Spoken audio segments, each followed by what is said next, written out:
Over the last 15 years, the Marvel Cinematic Universe has proven single-handedly responsible for popularizing credit scenes, which both tee up future entries into a given movie franchise and also deliver some fun, consequence-free gags for those who bother to stick around. All the same, there are a number of credit scenes which clearly seem to be setting something up, and yet to date we've not seen them followed up on at all. With that in mind, I'm Adam from What Culture, and here are 10 MCU credit scenes that haven't gone anywhere yet. Number 10. Harry Styles as Thanos' brother EROS, Eternals.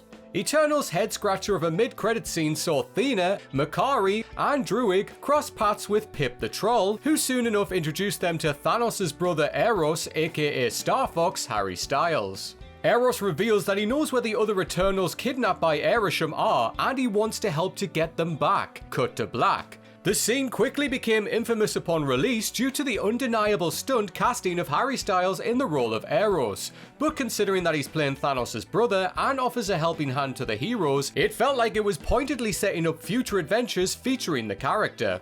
It has been 18 months since Eternals' release, however, we've not heard a peep about Eros since.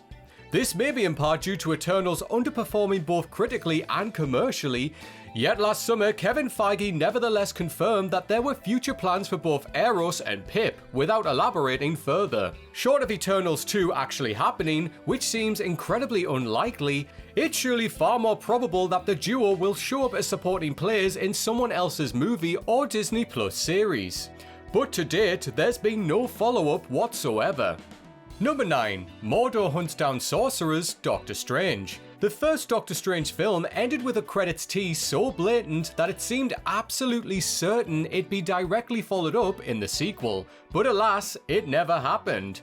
Doctor Strange's post-credit scene saw Baron Mordo attack Jonathan Pangborn and steal the mystical energy he used to cure his paralysis, before telling him that Earth has too many sorcerers. The implication was clear, that Mordo was going to start hunting down sorcerers on Earth, as would eventually bring him back into conflict with Doctor Strange, Benedict Cumberbatch, a showdown fans quite understandably expected to see in Doctor Strange in the Multiverse of Madness.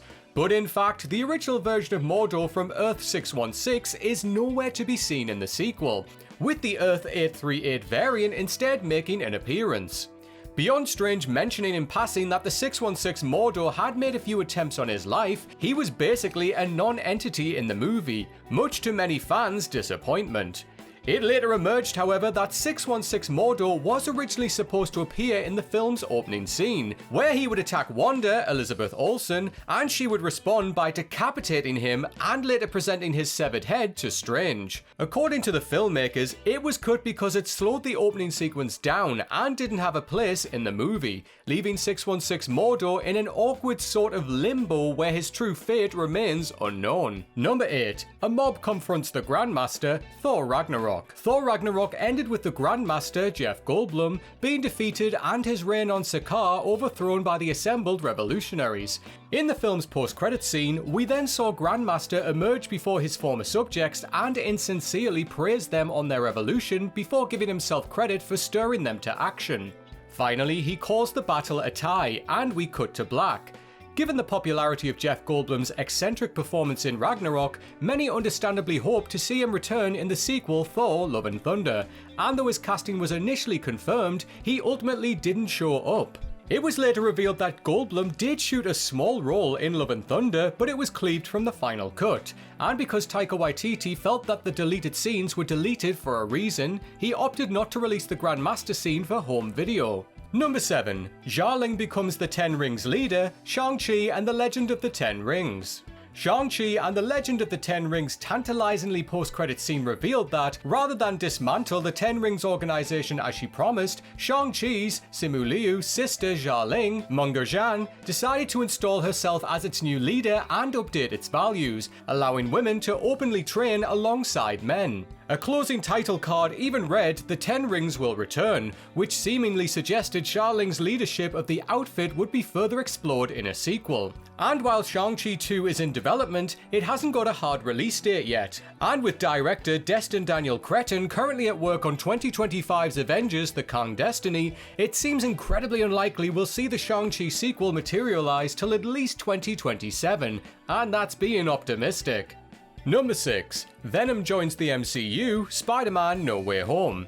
Venom Let There Be Carnage wasn't a great movie by any means, but it did conclude with a show-stopping mid-credit scene where Eddie Brock was transported into the Earth 616 of the MCU as a result of Doctor Strange's spell at the start of Spider-Man No Way Home.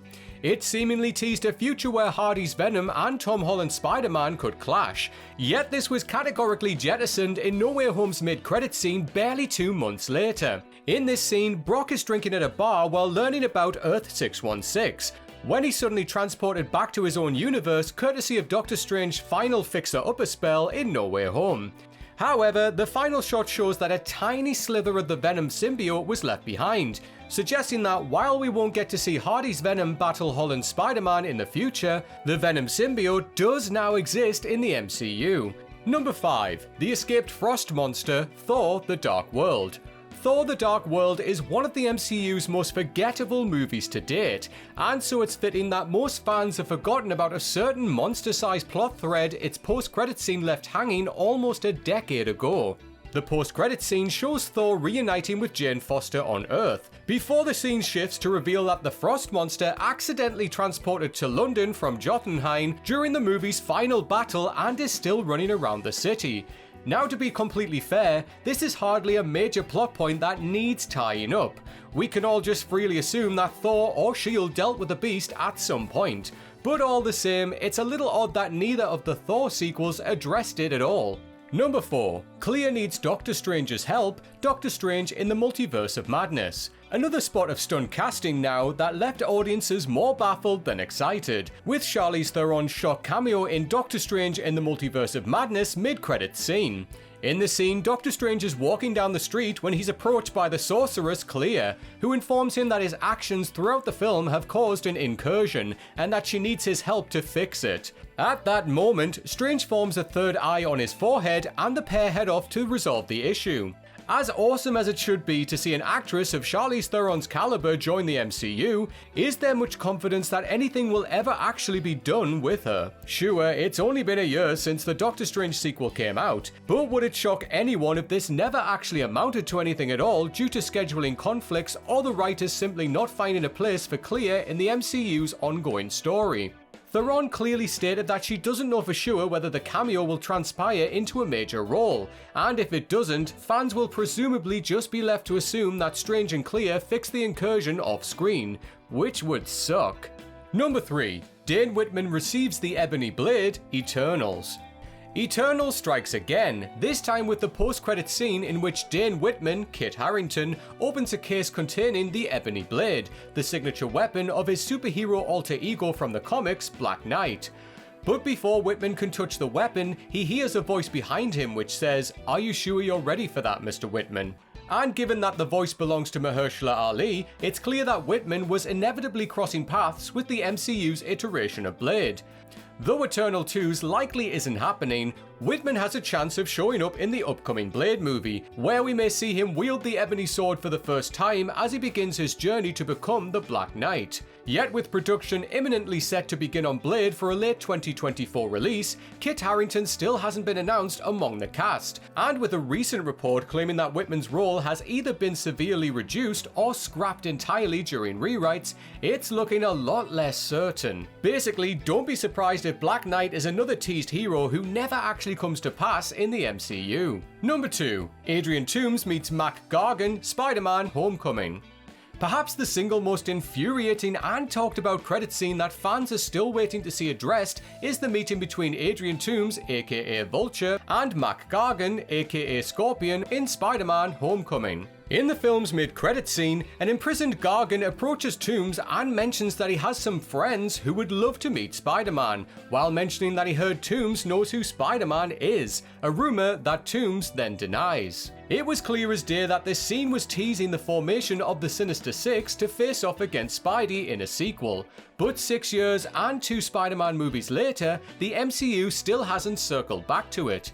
The closest thing we got to this was the supervillain team-up in Spider-Man No Way Home, but that's very clearly not the Sinister Six, and featured neither Vulture nor Scorpion.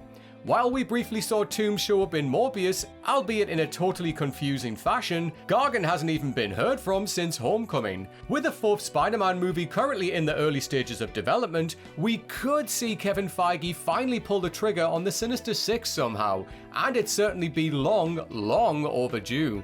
Number 1. Hercules goes after Thor, Thor Love and Thunder. And the final stunt cameo on this list came during Thor Love and Thunder's mid-credit scene, where back in Omnipotent City, Zeus is revealed to have survived his encounter with Thor. More to the point, after monologuing about superheroes taking the place of ancient gods, Zeus instructs his son Hercules to kill Thor, at which point Hercules is revealed to be played by Ted Lasso star Brett Goldstein. Seeing Roy Kent of all people show up in an MCU movie was certainly good for a laugh, though it was tough to tell whether this was just a one-off gag or a genuine hint at Hercules being the primary antagonist in a new Thor movie. Now, it's admittedly been less than a year since Love and Thunder was released, but given both the popularity of Thor as a character and Goldstein's rising star status in Hollywood, Kevin Feige would certainly be smart to strike while the iron is hot on this one.